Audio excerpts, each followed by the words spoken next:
Hello mga ka-farmlot. So nandito po tayo ngayon sa mismong town proper ng Calauag, Quezon. Ayan. As you can see, tabing dagat po ang Calauag, Quezon na town proper. So ito, binebenta po itong bahay na to. Yan. Yan, dalawang yan. Up and down po. So katabi po siya ng car wash at ng karnihan. Tapos may karinderya. Tapos yung palengke nandun lang. Ayan. So, hindi ko naabutan yung may-ari kaya hindi ako makapasok sa loob. Ang presyo daw po nito ay 4.5 million. Kasi nasa bayan, no? So, hindi nga lang siya ganun ka ganda. Pero yung location niya, kung mahilig po kayo sa tabing dagat at gusto nyo malapit din sa bayan, pwede rin po kayo mag-business sa harap. Ayan, nasa sa inyo na po. Ayan na po yung mismong palengke. Palengke na po yan.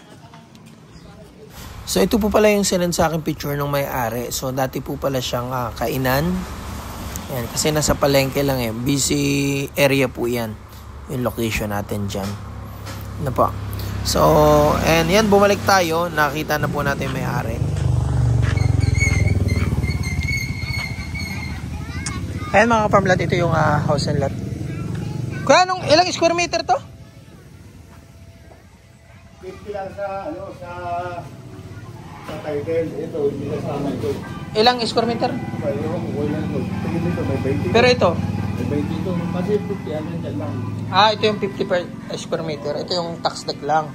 Ito, wala pa ito. Ito clean title. Pwede itong i-apply na. Okay.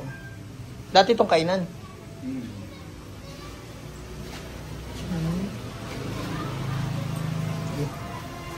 Baka kaya ka lang, meron mo ka lang. Laki nga. Rice cooker, hindi lang yung kami. Gagawa ko tayo na. Ito yung kusina.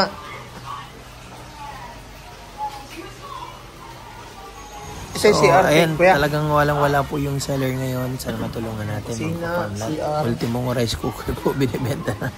Pati yung kalan binibenta na po sa atin. Ayan. Ang asawa niyo po ay pulis dati. So nagkaroon ng breast cancer. So doon po sila medyo nalugso-lugso dahil sa mga Lawak naman pala to eh. Hospital bill po.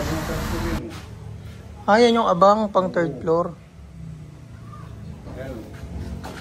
Pwede nga pala.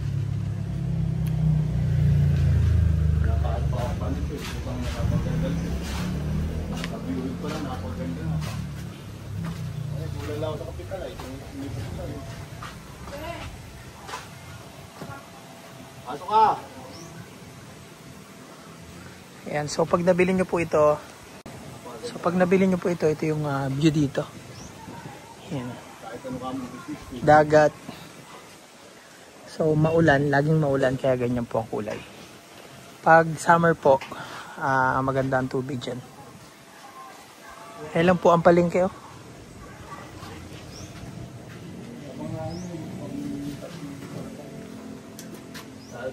Walong haligin ko.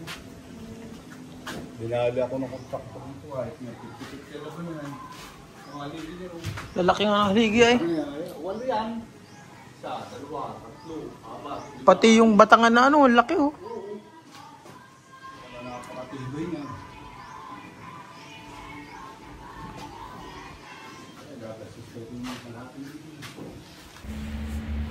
So, ayan mga ka-farmlot. So, nandito tayo ngayon sa bayan ng Calauag. So, ito yung town proper po. So, ilolocate natin dito yung saktong location ng property. So, ito yung Calauag Fishport. So, ito yung mismong town proper po, no? Yan. Ikutin natin.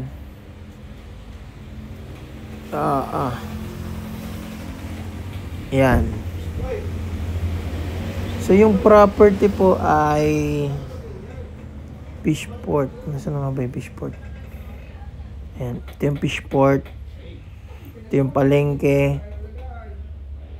Unang kanto. So, ito po. Andito siya banda. Yan.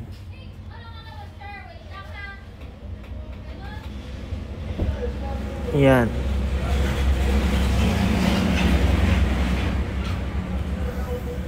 Ito na yung car wash mga ka-farmlat. Isog tayo.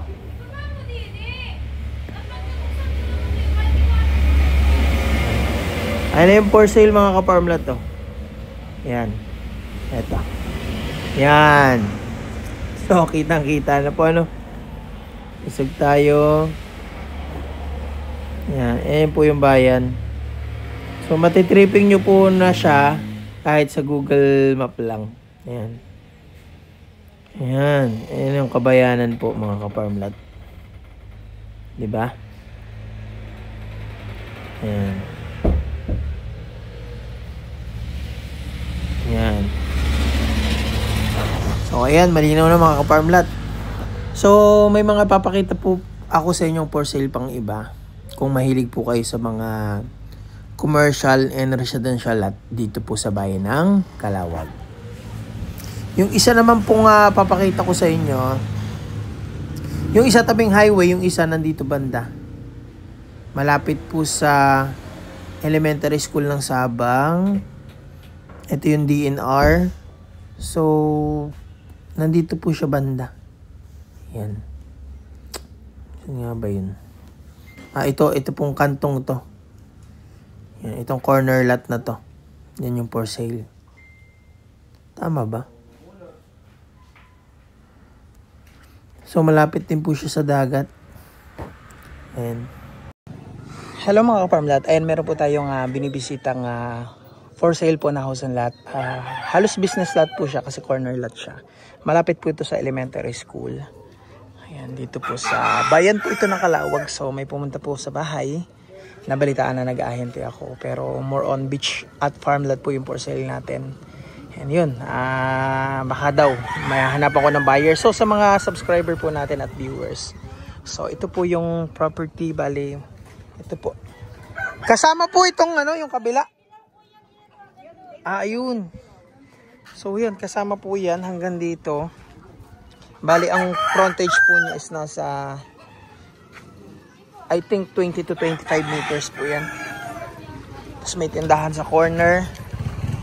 Tapos hanggang dyan po ito sa gate. So halos both side nasa 20 meters siguro. 20 to 25 meters yung frontage niya. Kabuuan sukat po nito ay 226 square meter. Clean title po. Opo, clean title. Ayan. Ito po yung pati sa likod, baka may bakante sa likod. bahay. Ate, sa mama ko. Ito po, isa ko po ito. Ayan. Pasok po. Ayan. Ito po yung loob ng bahay. 2 kwarto po yan. Ayan. Ito po yung sita. 2 kwarto.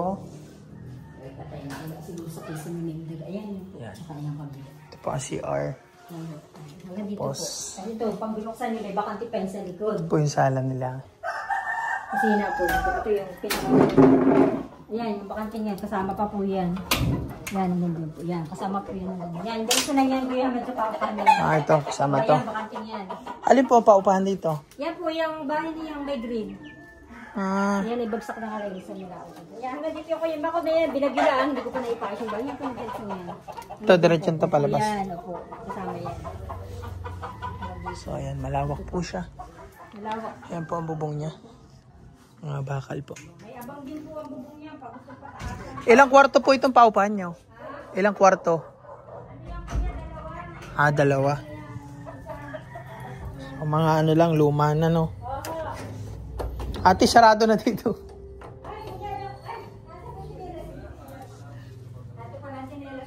Aha. Tapos yung doon sa may tindahan, yung bahay din yun.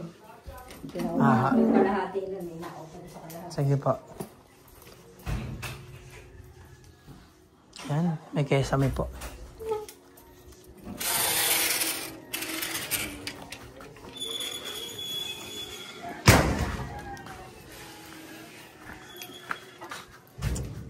Parang puro magsasabong po mga nakapaligid, ano? Puro manukay. GR. Oo. Ito pa yung tindahan nila dito. So, Ayan, marami pong ano dito. Residential na. So, bagay nagagay pong tindahan talaga to. So, ito po yung mga paupahan dito. So, papagandahin na lang po siya. Ayan. Ayan po yung sakop niya.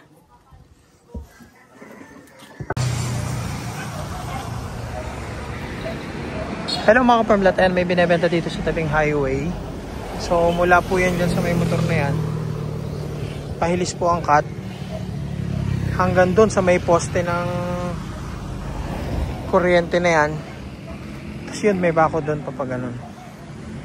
Ayan. So hindi lang siya pantay highway, pero hindi naman ganun kababa.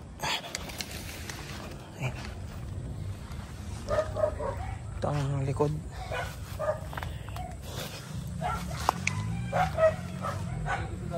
Malawak-lawak po siya. Yan, ito ang likuran niya. May mga saging, nyog. Estimated ko pong sukat nito mga 250 meters. Square meter. Yan. Kasama po yung bahay na yan.